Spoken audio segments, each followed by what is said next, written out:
Hello friend, this is मधु और आप channel देख रहे हैं विजन क्लासेस। आप सभी को मेरा नमस्कार, राम राम, सत श्री अकाल। जो आपको ठीक लगे वो आप समझ के मेरे साथ कनेक्टेड फील कर सकते हैं। इसलिए मुझे हंसी इसलिए आ रही है ना, मेरी काफ़ी दिनों बाद आपसे मिल रहे हैं और जो है काफ़ी लंबा गैप हो गया है। ये जो है किसके चक्कर में, त्योहारों के चक्कर में तो सभी को पता है किसके चक्कर में लंबा गैप हो गया है ना। इसलिए मुझे बताने की ज़रूरत नहीं है। काफ़ी लंबा मन नहीं हो रहा होगा आप लोगों का पढ़ने का, और नहीं, मेरा पढ़ाने का हो रहा है।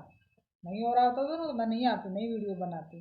मेरा अच्छे से पढ़ाने का मन हो रहा है। हाँ, थोड़ा कल भी मेरा मन था पढ़ाने का, लेकिन हम लोग मेरे यहाँ जो है एक वो पूजा होती है चित्रगुप्त जी की, कलम दवात की पूजा, वो आज हुई है। तो उसके बाद हम लोग कलम और दवात उठाएंगे, अपनी किताबें उठाएंगे। कलम को उठाने की प्रथा आज भी पूजा के बाद की है, तो इसीलिए फिर मैंने कल नहीं पढ़ाया। एक छुट्टी और एक्स्ट्रा होगी अभी आपकी। आपने काफ़ी इन्जॉय किया होगा, हैप्पीली आपने दीपावली मनाई होगी। मेरी ये मैं ये उम्मीद करती हूँ कि आप लोग सिंसियरली पढ़ाई दीपावली तक किए होंगे और उसके बाद आपने अच्छे से इन्जॉय किया है। देन आपने अब जो है ना, फेस्टिव सीजन ख़त्म हो गया, तब आप सीरियस हो जाइए। किसके प्रति? पढ़ाई के प्रति, है ना। तो हमारा टॉपिक क्या चल रहा था? एक्सक्रीशन, है ना। उसमें हम क्या पढ़ रहे थे? यूरिन फॉर्मेशन, नेफ्रॉन, कहाँ पे क्या रीएब्जॉर्प्शन होता है, नेफ्रॉन के अंदर डीसीटी में क्या रीएब्जॉर्प्शन होता है, डीसीटी में क्या रीएब्जॉर्प्शन होता है, असेंडिंग डिसेंडिंग लूप ऑफ फैलने में क्या होता है, ग्लोमेरुलस क्या होता है, और जो है मोमेंट्स कैप्सूल क्या होता है, ये सब हमने पढ़ा था। मुझे लगता है आप सब लोग भूल गए होंगे, तो इसको रिकॉल कराना बहुत ज़रूरी है, कहाँ से हम क्या पढ़ रहे थे, है ना। तो यूरिया की जो सिंथेसिस होती है वो लीवर में होती है। ये आपको याद नहीं किया तो याद कर लीजिए, मैं करा रही हूँ, है ना। ग्लोमेरुलस होता है जो नेफ्रॉन, दिस इज नेफ्रॉन। ये जो पार्ट है, ये जो सपोज कीजिए कि ये गोल, ये ऐसे है गोला, है ना, ये गोला है, ये नेफ्रॉन है, ये पीसीटी है, ऐसे, है ना। ये पीसीटी है, दिस इज पीसीटी। यहाँ से ऐसे करके आएगा descending loop of Henle, ascending loop of Henle, फिर डीसीटी आएगा, देन फिर कलेक्टिंग डक्ट में जाके मिल जाएगा। ये सब हम पढ़ चुके थे, मैं इसको सिर्फ रिकॉल कर रही हूँ। ग्लोमेरुलस में क्या होता है? एक एफिरेंट आर्टियोल आती है, एक इफरेंट आर्टियोल बाहर जाती है। एफिरेंट आर्टियोल का जो है थोड़ी ब्रॉड होती है, इफरेंट आर्टियोल जो है नैरो होती है। एफरेंट आर्टियोल से ब्लड जो है ग्लोमेरुलस में आता है या ब्रोमेंस कैप्सूल में। जो ये गड्ढा है, दिस इज ये इसको क्या कहते हैं? ग्लोमेरुलस कहते हैं। और ये जो बाहर की आउटर कवरिंग है जिसमें गड्ढा बना है, कप समझ लीजिए, ये कप है। कप का जो अंदर वाला हिस्सा, गहरा वाला खाली वाला, दैट इज क्या? मोमेंस ग्लोमेरुलस। और कप की जो लेयर है, आउटर जो है स्किन उसकी, वो क्या कहते हैं? ग्लोमेरुलस कहलाती है, मोमेंस कैप्सूल कहलाती है। वंस अगेन, कप जिसमें चाय डालते हैं वो क्या है? ग्लोमेरुलस है। लेकिन चाय डालने के लिए वो कप की जो शेप जिस वजह से आई है वो क्या है? बोमेंस कैप्सूल है। अब उस कप में ही हमारा जो कप है वो स्पेशल टाइप का कप है। ऐसे नहीं कि उसमें बस डालो और ऊपर से निकलेगा। हमारे कप में नीचे छेद है, उसमें हमने पाइप जोड़ रखा है। उस पाइप को क्या कहते हैं? पीसीटी, है ना। उसको कहते हैं पीसीटी। उस पाइप को हमने बड़ा लंबा सा पाइप जोड़ा हुआ जो ऐसे ऐसे ऐसे ऐसे ऐसे जाता है ना। तो ऐसे ये कप है, ये पाइप है, ये तो गड्ढा क्या है? ग्लोमेरुलस है। ये स्किन क्या है? बोमेंस कैप्सूल है। ये क्या है? पीसीटी है। ये जो ऊपर आया है क्या है? ये है loop of Henle, ascending loop of Henle, descending loop of Henle. ये यहाँ से डिसेंडिंग लूप ऑफ फैनले है इसके नीचे से, फिर ये ऊपर आएगा असेंडिंग लूप ऑफ फैनले। फिर यहाँ पे कुछ जगह पे पतला होता है, कुछ जगह पे मोटा होता है, असेंडिंग लूप ऑफ फैनले जो होता है। तो जहाँ पे थोड़ा पतला होता है उसको thin descending ascending loop of Henle कहते हैं। जहाँ पे थोड़ा मोटा हो जाता है उसको thick ascending loop of Henle कहते हैं। इसमें क्या याद करना? जहाँ मोटा है वहाँ थिक, यहाँ पतला है थिन। ये सभी को पता है, मोटे को थिक कहते हैं, पतले को थिन कहते हैं। ये क्या समझाना है इसमें बताइए? ये कोई बात है समझाने की? तो आपको खुद ही समझ लेना चाहिए, लेकिन लोग भूल जाते हैं इसको भी और एग्जाम में गलती कर देते हैं। और मैंने भी बहुत बार गलती की है। अभी मैंने एक एग्ज़ाम दिया था, मैं आपको बताती हूँ। उसमें थोड़ी सी जीएस आनी थी, सपोज, है ना, मतलब सपोज क्या, उसमें जीएस आ रही थी, 20-30 नंबर की जीएस आनी थी उसमें।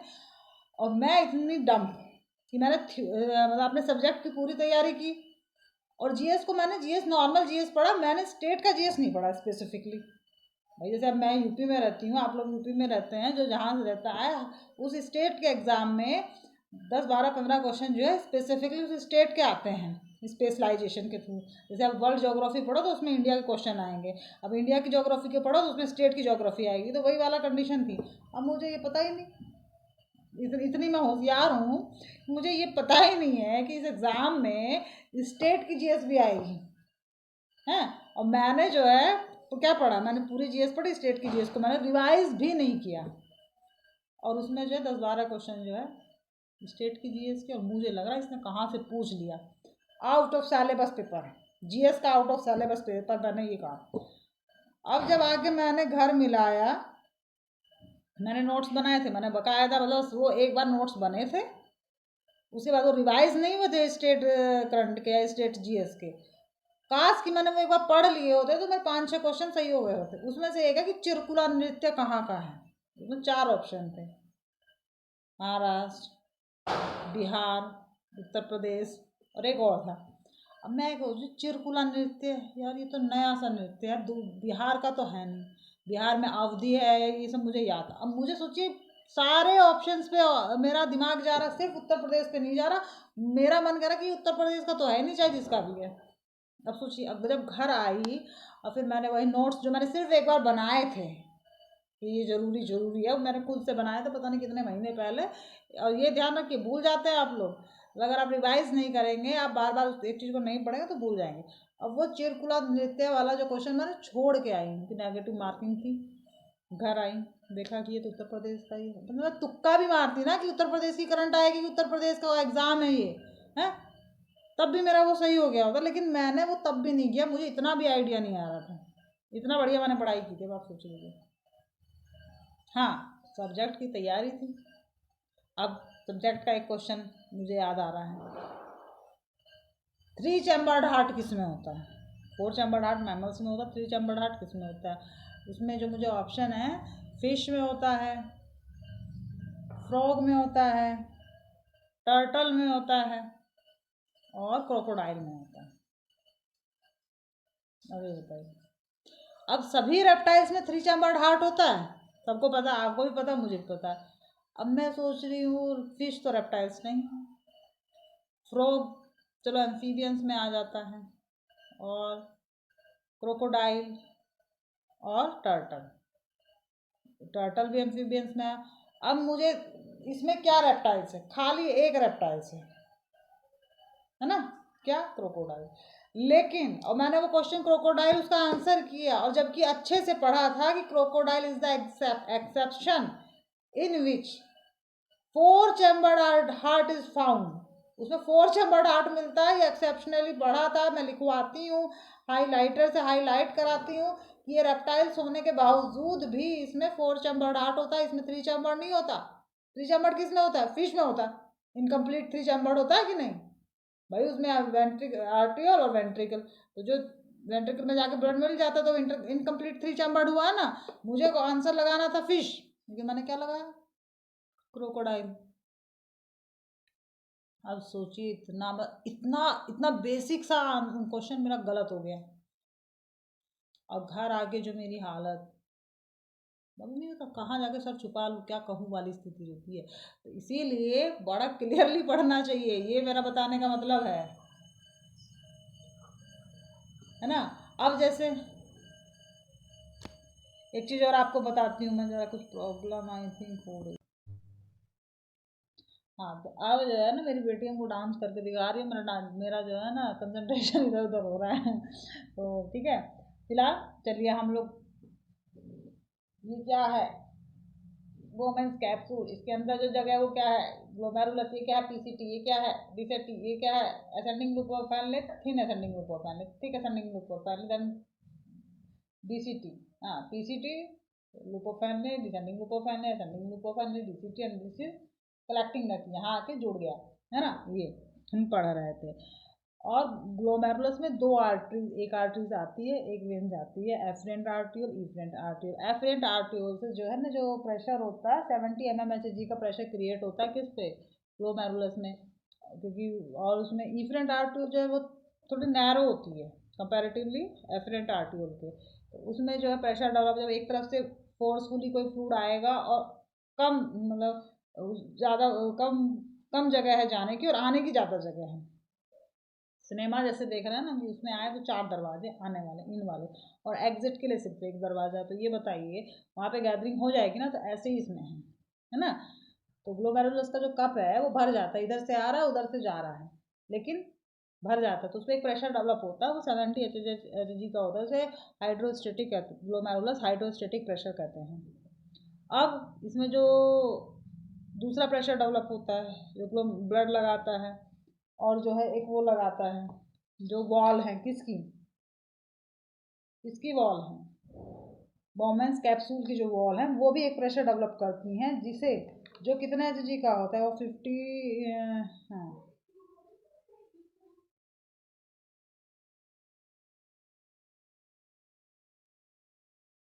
कितने एच का होता है बताइए, 60 एच का होता है क्या, क्लोमेरुलस फिल्टर प्रेशर होता है। और जो सीओपी होता है, कोलोइडल ऑस्मोटिक प्रेशर, जो उस पर लगता है वो 32 एच का होता है। और जो है जो ब्लड है वो भी तो लगाता है, कैप्सुलर प्रेशर जो होता है वो 18 एच का, टोटल हुआ 50, उधर 60, तो 10 हाइड्रोस्टेटिक प्रेशर जो है नेट होता है किसमें, ग्लोमेरुलस में। फिर फिल्ट्रेट पीसीटी में आता है, पीसीटी से जो है लुपोफैनले में जाता है, लुपोफैनले से जो है डिसेंडिंग लुपोफैनले, फिर असेंडिंग लुपोफैनले, असेंडिंग लुपोफैनले में थिक और थिन होता है, फिर पीसीटी डीसीटी होता है, और फिर जो है कलेक्टिंग डक्ट होती है।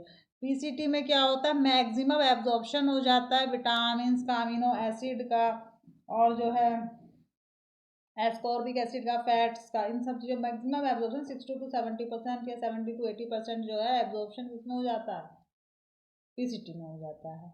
उसके बाद लुपोफैनले आता है, लुपोफैनले में जो है वाटर का रीअब्जॉर्प्शन होता है, ऑस्मोटिक ऑस्मोलैरिटी को मेंटेन करने के लिए होता है इसमें जो है।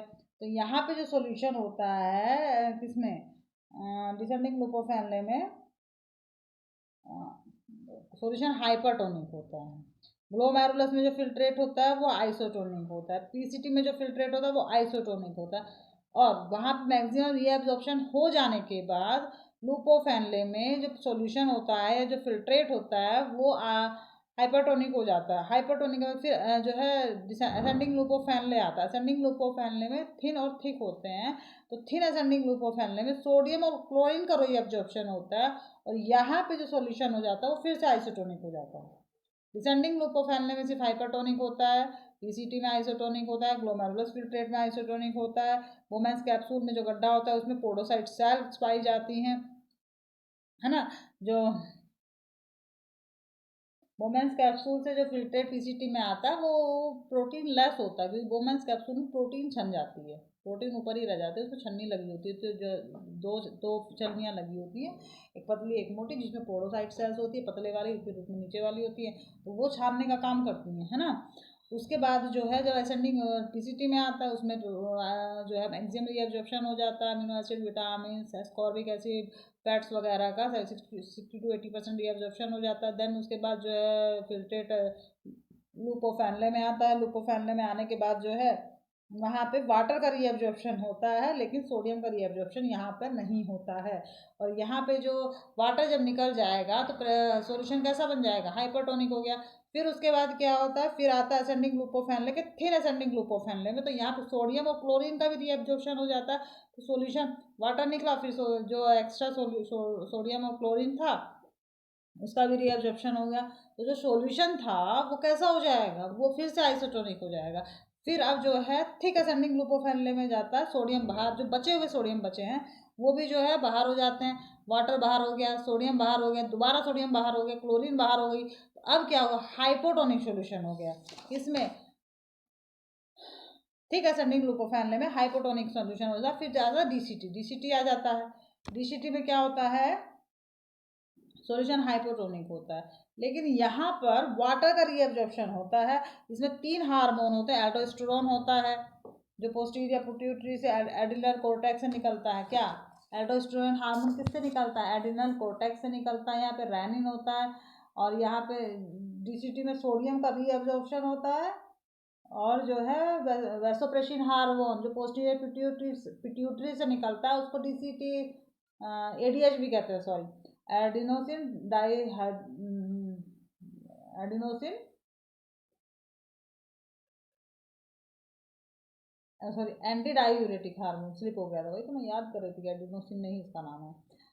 डीसीटी में 3 हार्मोन होते हैं। पहला क्या होता है, एडिनल हार्मोन जो एडिनल कोर्टेक्स से निकलता है। दूसरा होता है वैसोप्रेसिन जिसको एडीएच कहते हैं, एंटी डायूरेटिक हार्मोन है, पोस्टीरियर पिट्यूटरी से निकलता है। तीसरा होता है रेनिन होता है जो किससे निकलता है, रेनिन, तो कमेंट करें रेनिन किससे निकलता है। REN, रेनिन की स्पेलिंग यहाँ याद करनी है, RENIN, रेनिन होता है। वैसोप्रेसिन पिट्यूटरी से निकलता है। जो एडिनल हार्मोन है जो एडिनल कोर्टेक्स से निकलता है, ये सॉल्ट रिटेनिंग हार्मोन होता है। और जो है ये किसका रीएब्जॉर्प्शन करता है, सोडियम आयन का रीएब्जॉर्प्शन करता है, ये मेरी है ना। फिर उसके बाद वैसोप्रेसिन हार्मोन है जो पोस्टीरियर पिट्यूटरी से निकलता है, इसका दूसरा नाम एडीएच एंटी डायूरेटिक हार्मोन है, ये वाटर का रीएब्जॉर्प्शन करता है, ये याद रखने वाली बात है। वैसोप्रेसिन की डेफिशिएंसी में डायबिटिक इंसिपिडस हो जाती है, डायबिटिक मेलाइटस नहीं, डायबिटिक इंसिपिडस हो जाती है। और रेनिन हार्मोन होता है, रेनिन हार्मोन किडनी से निकलता है, जक्सा मेडुलरी डक्ट से। किडनी में जक्सा मेडुलरी डक्ट होती है, उससे रेनिन हार्मोन निकलता है। रेनिन हार्मोन हमारे ब्लड में एंजियोटेंसिनोजन इनएक्टिव प्रोटीन को एक्टिव करता है। एंजियोटेंसिनोजन फर्स्ट एक्टिव प्रोटीन में एक्टिव कर देता है। क्या, रेनिन हार्मोन किडनी से निकलता है, जो हमारी किडनी में प्रेजेंट एंजियोटेंसिनोजन इनएक्टिव प्रोटीन को एंजियोटेंसिनोजन फर्स्ट एक्टिव प्रोटीन में चेंज कर देता है। Sorry, angiotensinogen inactive protein liver से सिक्रेट होती है, रेनिन किडनी से सिक्रेट होता है, remember that. Renin is secreted by kidney and the angiotensin inactive protein is secreted by liver, which activate the angiotensinogen first renin जो है kidney से निकलता है, इसमें जक्सा मेडुलरी डक्ट होती है। ये क्या करती है, रेनिन हार्मोन हमारे ब्लड में जाता है, जहाँ पे एंजियोटेंसिनोजन इनएक्टिव प्रोटीन होती है जो लीवर से निकलती है, ये इनएक्टिव होती है। इसको रेनिन हार्मोन जो जक्सा मेडुलरी डक्ट किडनी से निकलता है, इसको एंजियोटेंसिनोजन फर्स्ट एक्टिव प्रोटीन में चेंज कर देता है ना। एंजियोटेंसिनोजन एक्टिव प्रोटीन में होगा। फिर एंजियोटेंसिनोजन कन्वर्टिंग एंजाइम होती है जो लंग्स से निकलती है। यहाँ 3 चीज़ों का फंक्शन हो रहा है, तो 3 चीज़ें हैं और 3 चीज़ें 3 अलग अलग इंपॉर्टेंट ऑर्गन से निकल रही है। First, renin hormone and juxta medullary duct of kidney से सिक्रीट होता है। यह रेनिन हार्मोन हमारे ब्लड में मिलता है। ये angiotensinogen inactive protein which is secreted by liver, है ना, इसको एक्टिवेट करता है एंजियोटेंसिनोजन फर्स्ट एक्टिव प्रोटीन में। देन एंजियोटेंसिनोजन कन्वर्टिंग एंजाइम जो हमारे लंग्स से सिक्रेट होता है, यह क्या करता है, angiotensinogen converting enzyme angiotensinogen converting enzyme angiotensinogen first active protein को एंजियोटेंसिनोजन सेकंड में कन्वर्ट कर देता है। एंजियोटेंसिनोजन सेकंड जो होता है एडिनल कोर्टेक्स के ग्लोमेरुलस फिल्ट्रेट को, एंजियोटेंसिनोजन सेकंड क्या करता है, एल्डोस्टेरोन को सिग्नल देता है ग्लोमेरुलस सेल के को एक्टिव करने के लिए और एल्डोस्टेरोन हार्मोन निकालने के लिए। ये डीसीटी में जाएगा और सोडियम का रीअब्जॉर्प्शन करेगा। समझ में आई बात। जो एंजियोटेंसिनोजन बनता है, एंजियोटेंसिनोजन सेकेंड एंजियोटेंसिनोजन फर्स्ट के द्वारा, एंजियोटेंसिनोजन कन्वर्टिंग एंजाइम जो लीवर से सिक्रेट होती है उसके द्वारा, angiotensin first active protein which is activated by angiotensin inactive protein secreted by liver, and this is activated by renin hormone which is secreted by juxtamedullary duct of kidney, and renin hormone in blood, angiotensin inactive protein which is secreted by liver is inactive and it is activated by them and converted into angiotensin first active protein. This active protein, angiotensin first active protein, goes to an angiotensin converting enzyme which is secreted by lungs. This convert angiotensin first active protein into angiotensin second, and this angiotensin second protein adrenal cortex को signal दे के glomerular sales को activate करता है, किसके लिए, aldosterone hormone को secrete करने के लिए, जो डीसीटी में सिक्रीट होता है। और यह क्या करता है, सोडियम आयन का रीअब्जॉर्प्शन करता है। सोडियम आयन के लिए इतना काम हो रहा है डीसीटी में, समझिए 3 इंपॉर्टेंट ऑर्गन काम कर रहे हैं सिर्फ एडिनल कोर्टेक्स हार्मोन्स को एक्टिवेट करने के लिए कि आप जाओ और डीसीटी में जाकर सोडियम का रीअब्जॉर्प्शन करो। समझिए कितना ज़रूरी है सोडियम का रीअब्जॉर्प्शन डीसीटी में, कि उसके लिए किडनी भी लगी है, लीवर भी लगा, लंग्स भी लगा है। और हार्मोन कौन सा? रेनिन। रेनिन हार्मोन किडनी से सिक्रेट होता है जक्सरा मेडुलरी डक्ट में, और रेनिन हार्मोन ब्लड में जाता है। यहाँ पे angiotensinogen inactive protein which is secreted by liver converted into, इस एंजाइम को रेनिन हार्मोन द्वारा किसमें कन्वर्ट किया जाता है? एंजियोटेंसिनोजन फर्स्ट एक्टिव प्रोटीन में।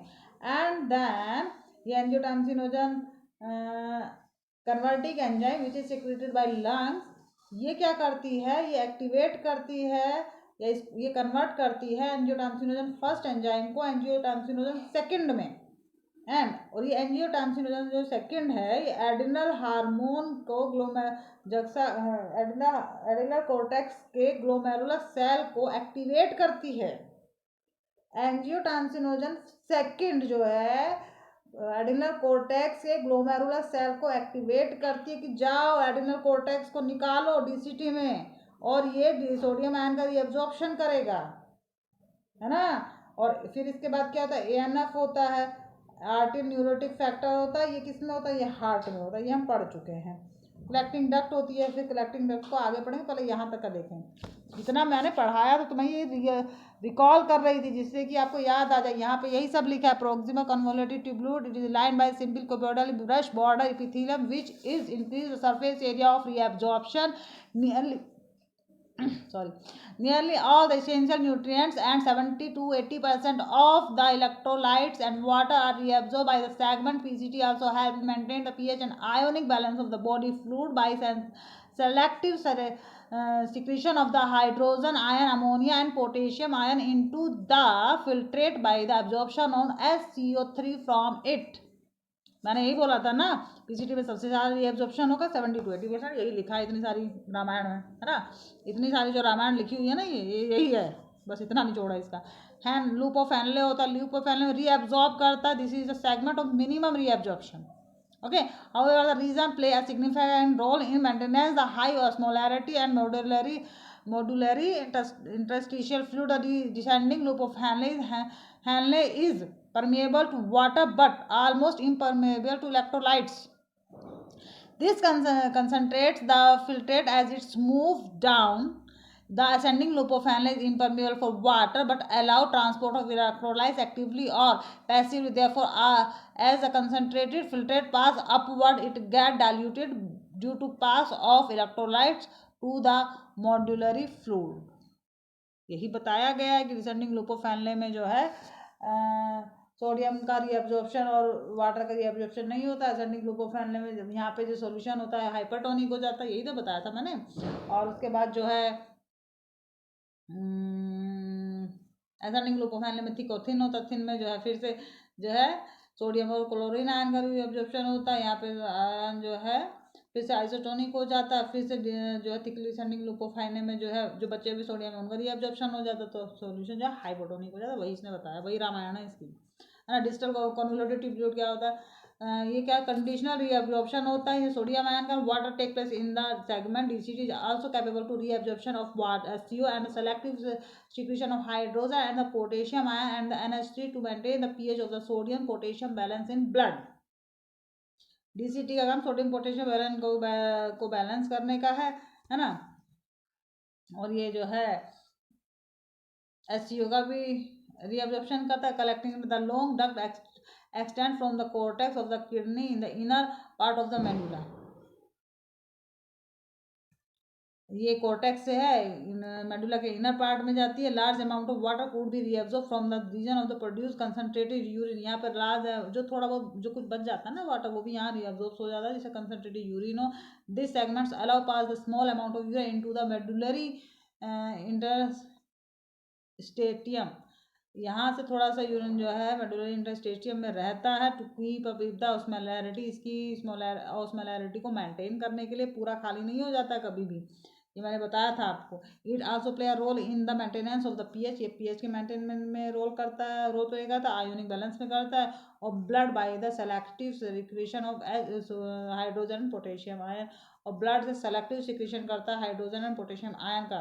इसके बाद कलेक्टिंग ब्लड से यूरेथ्रा से ब्लड जो है यूरिनरी ब्लैडर में जाता है, यूरिनरी यूट्रस से बाहर निकल जाता है। यही इसका एक मैकेनिज्म है। बाकी का आई थिंक हमको कल करना चाहिए, काफ़ी लंबा समय हो गया है। इसमें देखिए यहाँ पे 3 इंपॉर्टेंट पार्ट जो हमारे बॉडी के भाग ले रहे हैं, किडनी, लीवर एंड लंग्स। बचा क्या? हार्ट। अभी जो अकेला हार्ट क्या क्या करे, इसलिए यहाँ पे उसका रोल नहीं है। अच्छा है, एक तो वैसे ही अकेला दिया है, आधों का तो वो भी गायब रहता है। अब जैसे हार्ट वैसे 2 होने चाहिए, जैसे लंग्स 2 हैं, है ना, किडनी भी 2 हैं, लीवर भी बेचारा अकेला ही है ना। लेकिन हार्ट का 2 होना बहुत ज़रूरी है। पूछिए क्यों? क्योंकि अब एक हार्ट तो अपने पास रहना चाहिए ना। एक चला जाता है किसी और के पास टहलने घूमने गया, उसके मन का काम नहीं हुआ, वहीं वो उसका फंक्शन कम हो गया। सालों देवदास बने घूम रहे हैं। एक किसी के पास चला जाए हार्ट, तो एक अपने पास रहे। तो 2 हार्ट का होना बहुत ज़रूरी है। आप बहुत समझदार हैं, समझ रहे होंगे मैं क्या कहना चाह रही हूँ, है ना। और नहीं समझ में आ रहा है तो सोचिए सोचिए सोचिए क्यों कहा मैंने। चलिए मैं ही बता देती हूँ। भाई देखिए, एक हार्ट तो बॉडी को मेंटेन करने के लिए चाहिए, है ना। और दूसरा, कोई पसंद आ जाए, कोई है ऐसा जिसके पीछे मन भागा फिर रहा है, तो वो जो मन जा रहा है वो हार्ट ही तो जा रहा है। अब हार्ट एक उसके पास चला गया, वो संभाल के रखे तो सही है भैया, हमारे हार्ट की केयर कर रहा है। और हर कोई थोड़ी ना केयर करे, कुछ लोग ऐसे लीव इट, तोड़ भी तो देते हैं। अब एक डैमेज हो जाए तो दूसरा कम से कम बॉडी तो चला ले, है ना। ऐसा होना चाहिए कि नहीं? आप लोग बताएं, मतलब होना चाहिए कि नहीं? 2 हार्ट होने चाहिए कि नहीं? 2 किडनी है, 2 लंग्स हैं, है ना, 2 आँखें हैं, 2 नाक हैं, 2 हाथ है, 2 पैर है, 2 कान है, सब 2 है ना। हार्ट क्यों नहीं 2 है? हार्ट भी तो 2 होने चाहिए। ये मेरा ऊपर वाले से कहना कि 2 हार्ट दे दिया करो। जब तुमने ऐसे दिल तोड़ने वाले और जो है हार्ट को फेंकने वाले दिए होंगे ना, तो हार्ट 2 दे दो, तभी काम चलेगा इस दुनिया में, नहीं तो नहीं चलेगा। खैर छोड़िए, ये जोक काफ़ी हो गया। बेकार से जोक था ना, मुझे जोक नहीं आते। मतलब मैं कोशिश करती हूँ जोक मारने की, लेकिन वो लगता नहीं है। मुझे भी पता है आप लोग बोर हो गए होंगे इस जोक में भी। ख्याल आप सभी को मेरा नमस्कार, दिस इज़ मधु, और आप देख रहे हैं चैनल विजन क्लासेस। इसको लाइक और सब्सक्राइब करते रहें, अपने कमेंट भेजते रहें, अपने सजेशन मुझे देते रहें, और आप सभी का दिन शुभ हो, जो कि काफ़ी अच्छा रहा होगा। और ये काफ़ी दिन, 3-4 दिन की छुट्टी के बाद हम लोगों ने पढ़ाई शुरू किया, रिकॉल किया है, तो कल से थोड़ा आगे पढ़ेंगे। Bye bye, take care, bye bye, good night.